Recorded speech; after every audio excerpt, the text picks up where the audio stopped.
Hi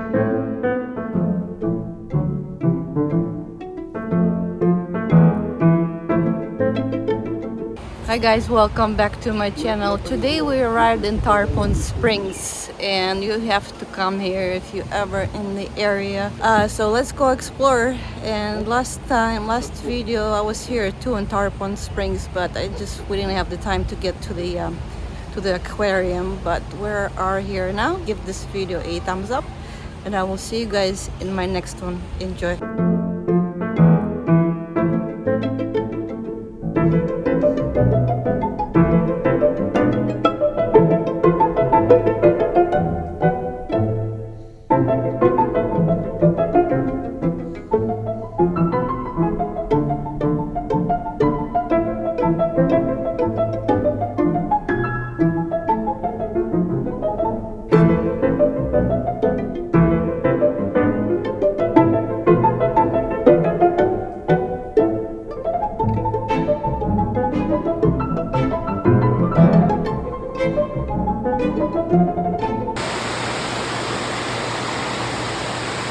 Little fish.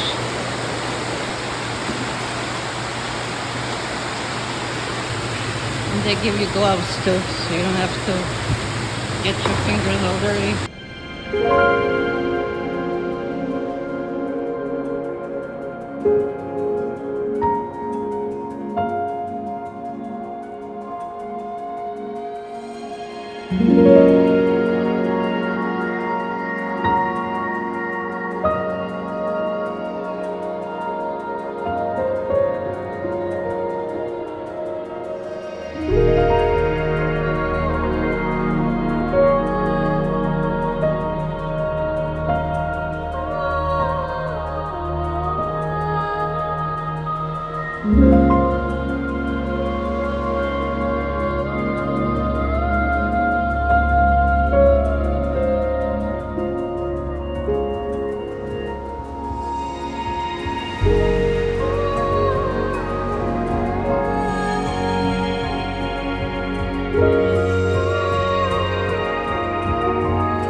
By a man named Scott Conner, Miss Page's father, in fact. So it is a family-owned and ran aquarium here in Tarpon Springs.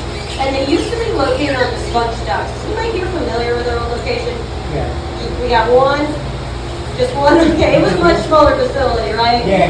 Yeah, so they moved over here in March of 2021 in order to stand alone and have that space to grow, which gives they've done a tremendous amount of growth since being over here. We're all very excited. But we can't do any of that without you guys coming in and showing your support. So we thank you for that. We couldn't do it without you guys, so thank you. But we'll go ahead and start talking about sharks because they are one of the longest living species on our planet still around today, having fossils dating from 300 to 400 million years ago. And if you know anything about the fossilification process, it's usually just bones that we get fossilized, right? Unless there's extreme circumstances, we might get skin, we might get cartilage. Why I bring that up is because the only bones in the sharks have so many teeth on record, and that's why we find so many on our shores as well. And blood is primarily produced from bone marrow. So evolution gave them 3 separate organs to produce that blood in their system. Major one being the spleen, another one in the nasal region, and another one in the nether regions that we gloss over, right? But that being said, we also do we know that sharks cycle through a lot of teeth, right? They'll have 5 to 7 rows of teeth in their mouth at once, and because they're not actually bolted down into something solid like bone, when they bite onto big prey, they'll lose a bunch of those teeth, but that's why they come through like a conveyor belt, having 4 to 5 ready to replace them, constantly cycling through. But we have about 400 known species of sharks in our waters today, ranging anywhere from a smallest shark that was just discovered about 6 years ago, called the pocket shark, getting no bigger than 5.5 inches and 12 grams in weight. Could literally fit in your pocket, probably smaller than your iPhone. All the way up to not just our largest shark, but the largest fish in our oceans, the whale shark, getting over 39 feet and 15 tons. These guys, these little guys right here, this is the first one I want to point out, that little shark with that pancake-like head. Those are our bonnet heads, or other known as shovel heads. They get that nickname from being bottom feeders and using that cephalofoil, which is that outward extension of the head, to sift through the sand and the seagrass, so it looks like they're digging around with it, right? Now, you may be thinking those little guys look like mini hammerheads, right? Yes, you are correct. They are the smallest of 9 species within the hammerhead family. The great hammerhead being that very popular with that wide, squared out cephalofoil.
Definitely has to do a lot of maneuvering, and like she said, she grew up doing these shark shows all the time, but it was with much larger sharks. She always tells me it was much easier doing a shark show with larger sharks. They're slower, they're easier to see. These guys, as small as they are, they're super fast, really agile in turning, so they can come in from all different directions and angles, and with those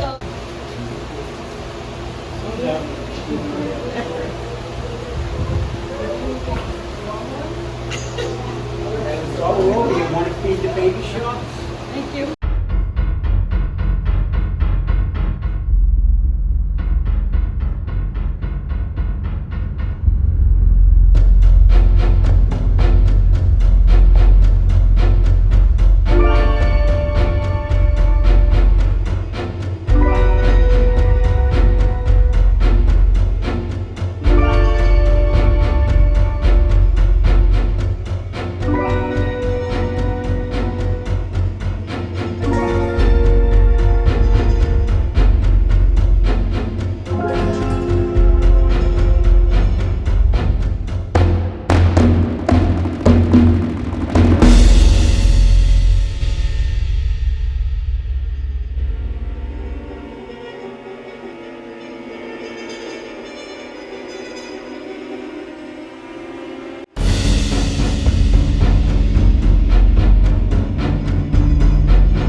gray door there to get started, and then into Shrek's tank. That's Shrek, Donkey, Fiona, the Swamp Gang, yeah? So we'll start Shrek, and then Fee, and then this thing in the middle. She's a freshwater turtle in the world, the largest in North America, or certainly Florida.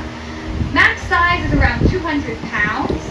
Even my man here is, you know, he's sitting at over 100 pounds. So they get really big and they bite really hard. They're called alligator snappers because they bite with somewhere around 1,000 pounds of pressure per square inch, which is super impressive for their size. How are they achieving that? Well, let's show you. Yeah?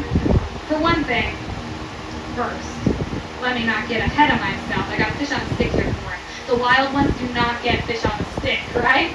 If this fish is alive, then it's going to swim circles connected for Shrek. And he's not going to catch it, he's very slow. So what he would do in the wild is sit there on the bottom real still. It looks like a rock, uses that to his advantage, opens his mouth, wiggles his tongue.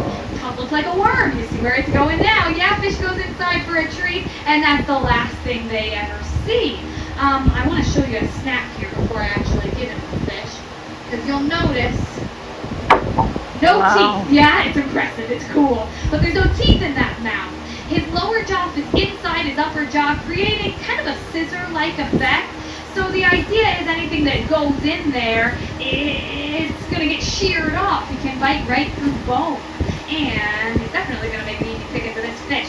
Excuse me. Got it.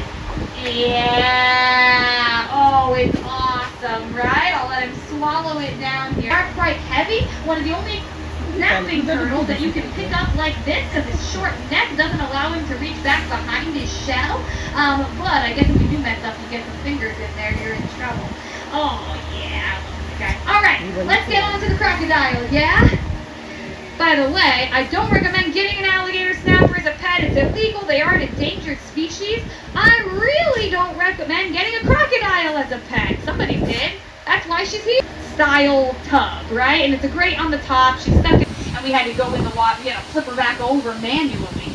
So that's not going to be the case today. Fiona is, she's never been a crocodile now. That was about, nearly 3 years ago now. She's grown significantly. She's too big for that tank. We're gonna move her. So the gator is moving out. We're actually building a new alligator habitat. That'll be starting here next week is when we're scheduled to start the groundbreaking. It'll house both alligators and crocodiles. Stop trying to come up here and eat me. You want to get back in the water. There you go. Follow the fish. That's a good choice.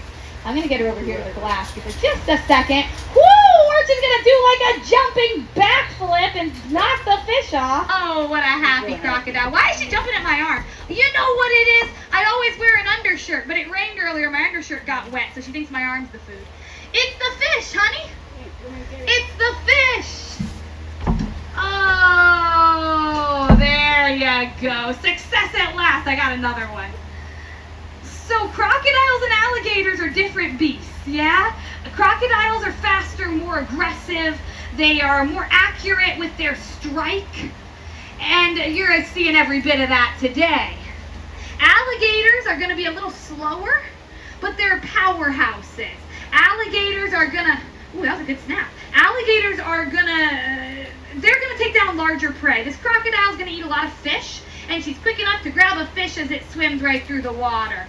Alligators, being a little slower, are going to eat deers and boar. Their broad U-shaped snout, man, you are like a statue. Their broad U-shaped snout helps them to take down larger prey. They're so incredibly powerful, but they are a little slower, and they tend to be pretty docile in comparison. Whoo, to that. Yeah, don't get too close to a crocodile, is basically what I'm saying.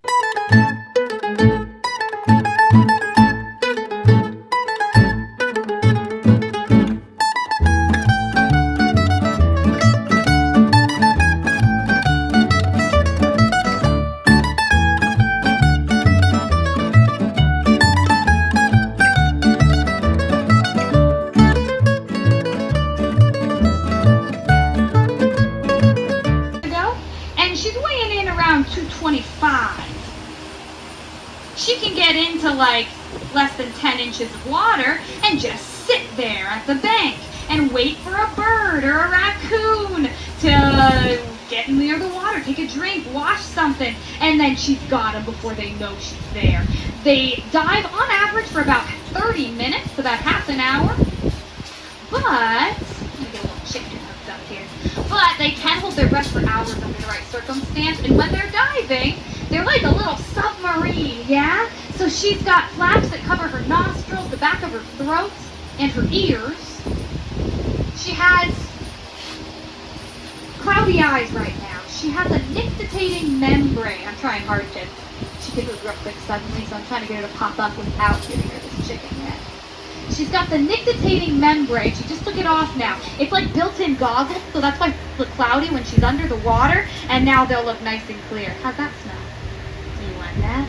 Ooh, that smells good. You're gonna have to do a little work for it, honey. Come here, come here. Oh, I know. That's just a drop. Come get the whole meal. Wow.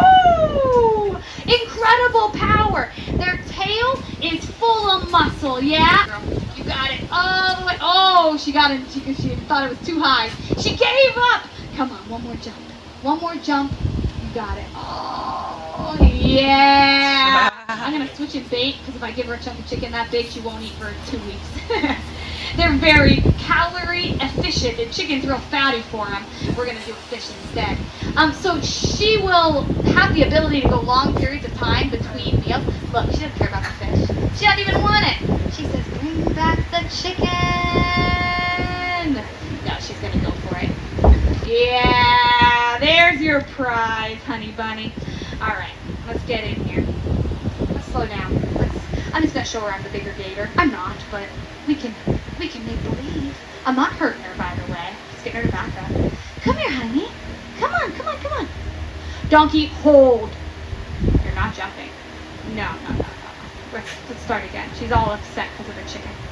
Give her a second. We got to switch gears in our brain from feeding to training. Come on. Try again. Hold. That's what we want to see. You missed it. There you go. You see what I mean? It's not that she's a monster. She's not a mindless machine. Hold. She's just an animal with incredible power that deserves to be respected and admired, and in today's modern society protected. But she can learn. Come on. Hold. Good choice. Oh, you dropped it. It's over there. It's over there. Ah, well, let's do another. Okay, back up. We'll do it one more time. I got one more backup tree just for moments such as this. Hold. You tested it a little there, didn't you? You big old German Shepherd, you. Yeah, I love you, though. Give her a little round of applause. I'm going to bring him around. If you're not holding today, this is the conclusion of the show. If you are, stick around. I'll teach you how to hold him, answer any questions that you might have had during the show, and then we'll take some beautiful photos.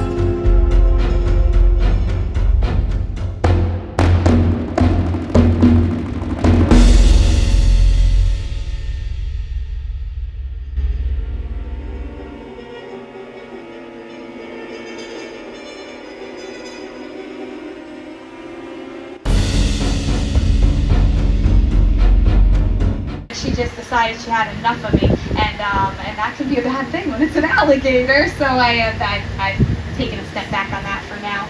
He accidentally touched those. It's not like he tried to bite us. He would reflexively kind of bite out, and I can't risk that. So it doesn't hurt. We're gonna put a little tape on him. It sticks. I'm gonna say not like a sticker. It is sticky enough to keep his mouth closed, though. I guess that's the next natural question. Is if it's not sticky, it doesn't stick to his skin, how is it going to keep his mouth closed? You've probably heard the fun fact, they have a lot of force when they close, not a lot when they open back up. So they tremendous muscle. I'm thinking my man here could keep her mouth shut with both his fingers if he really squeezed hard. Yeah, he's a good-looking guy. I'm glad you did it. He's almost 2. So almost 2.